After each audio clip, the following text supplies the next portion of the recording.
Welcome back to class, dear students. In this lesson, we'll be discussing about responsive design with CSS using what is called CSS Flexbox. So what's CSS Flexbox? And we are going to see it practically in work as we continue to extend on our token minter dApp or the website, decentralized website. So let's check on. So Flexbox offer a more efficient way to lay out, align, and distribute space among items in a container, even when their size is unknown or dynamic.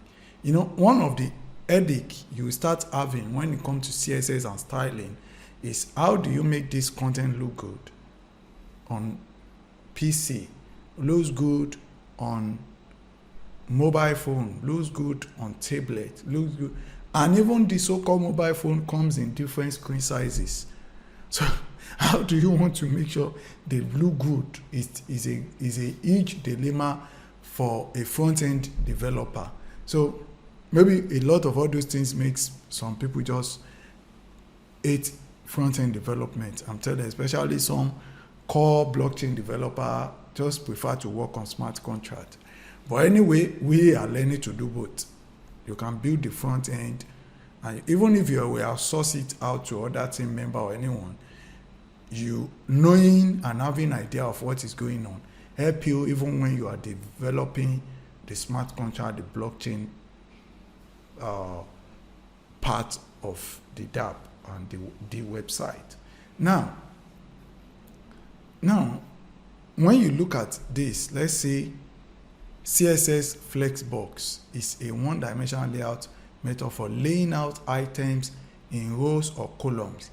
Item flex to fill additional space and shrink to fit into smaller spaces.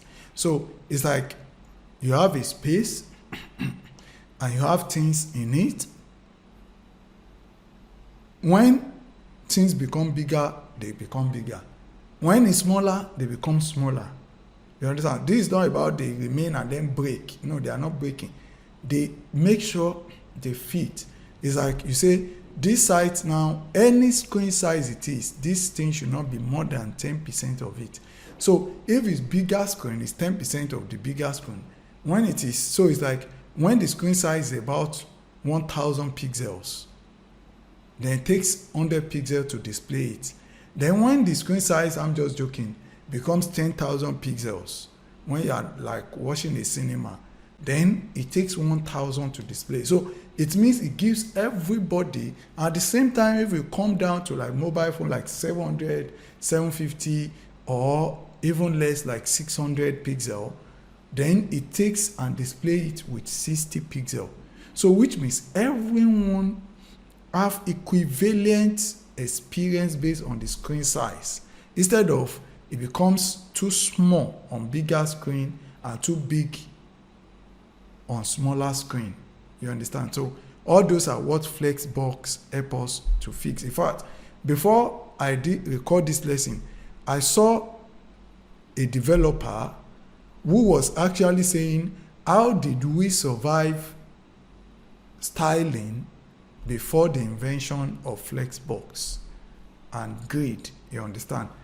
And you still learn about, it wasn't like that in the invention of CSS, but with time it was introduced to get things much easier, because this is a very, very nightmare. By the time you start working on them, you will know. So how do we now implement this in our own practical way of what we, so applying Flexbox to your project can significantly improve the user experience by making your layout more adaptable to different screen size. So let's apply Flexbox to our token minter dApp, enhancing its responsiveness and ensuring it looks great on any device. So that's what Flexbox achieve, making sure every of these things works fine, like I've given you that explanation. So as usual, we have the existing code. In case you just mix it up, you can recopy from the previous lesson, and then we now add the enhancement. And once you add your enhancement, what's your final code might look feel free to always deviate, test things, don't strictly. These are just to help in case you're like, oh, how do I get precisely what you have in the video, in the lesson? So this help you to reshape things in case you break things. So, and also you have the AI there to help you out as well. So this, what you can see, the flex container for the header to space out element. If we look at this now, look at how these elements are. Then flex item, flex container for main area and things like that. So let's put it into work and see how that will do. I think using my keyboard is far better for copying this code. Yep. So copy and let's extract. As usual, we can clear this up. So in case you have done any test, you can just clear it up if you don't want to retain it. Save, we are back. And then we have this. Yep, you can see it now that instead of all this being under, we want this to be like, let me,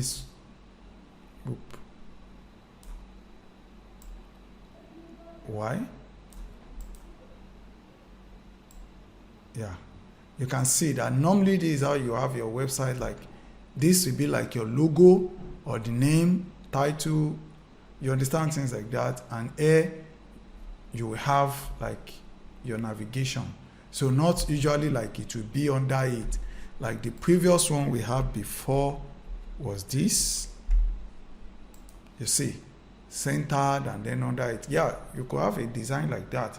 But usually most of this modern design you see now, you will likely have the logo or site title or whatever here. Then you have the navigation bars sideways and things like that. So then this can also give you opportunity under this to have something like a tagline about your website, which also have like SEO benefit and other things like that. So hope you can see the difference between them and see the way these are displaying now. Then once we change it to the grid, you see this goes here, then this gets arranged. Then you can always adjust this.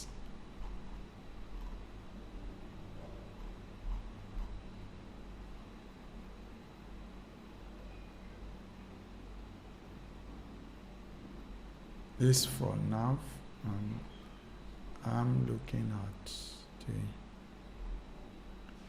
body. I think all these things are inside the main. Okay, so let's look for main. So we are using like grid, and then we can use flex. You can see it. So we have the gap, and then we have the flex direction, which is row. Stack item vertically, so it's a row. You understand? But it could be column as well. Let's try column.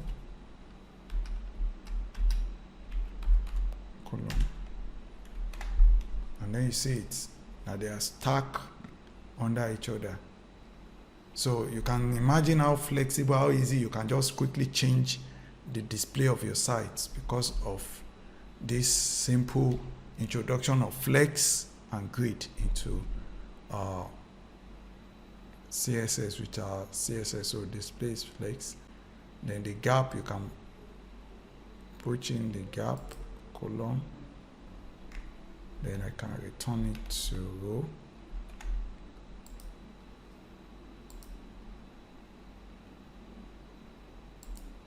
Let's see, 1 pixel. You see, that's the space in between them. If we do 20, comes, you see, the gaps become much wider. And once you minimize, you make it bigger, maximize, you make it smaller. The smaller it goes, you see, the smaller things adjust. You can imagine. So that's the advantage of Flexbox.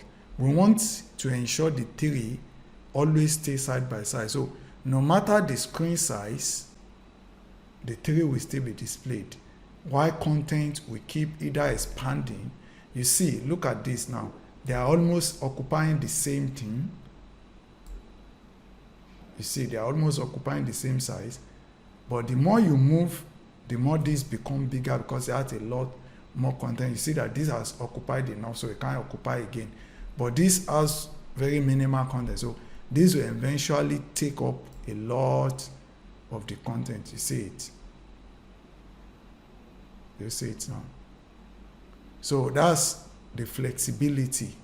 So I think maybe that should have been from Flexible Box. You understand? So can easily, this makes your design very predictable on almost any device or screen size or anything you are developing for. So you can easily develop for them and have it work very well. So that's it. Like I always tell you, that's why I've always tried to put resources, because this we can't cover everything. But like I told you, I just give you the solid basic understanding. And we are in AI age. You can always ask questions, always highlight any of the code we have here. You can always highlight any of the code, like Copilot, for example, and say, explain this. You understand? So it's different from then, that any code you grab now, you can easily have understanding what it does, how it does it, what it do. You understand, and things like that. So you can see it. It says that apply the display property is used to make the main element. Still typing so fast. A flexible, this means that the direct children of the main element become flexible item, and their layout will be controlled by the Flexbox model. Row property determine the direction in which the flex items are laid out. You understand? It breaks everything down. Set the space between the flex item. There is a shorthand property that sets both row gap and column gap. At the same time, this case creates space between each direct child. So you can see it now. So you can always learn a lot of this, and always remember to add your comment. So that's it. I will see you in the next lesson. I remain Solomon Foske of the Programming University. Keep the programming spirit alive, and please always do good to humanity and nature with your programming and any other knowledge and skill you have, to make the world a better place and the universe here as well for us all. Peace, and see you in the next lesson.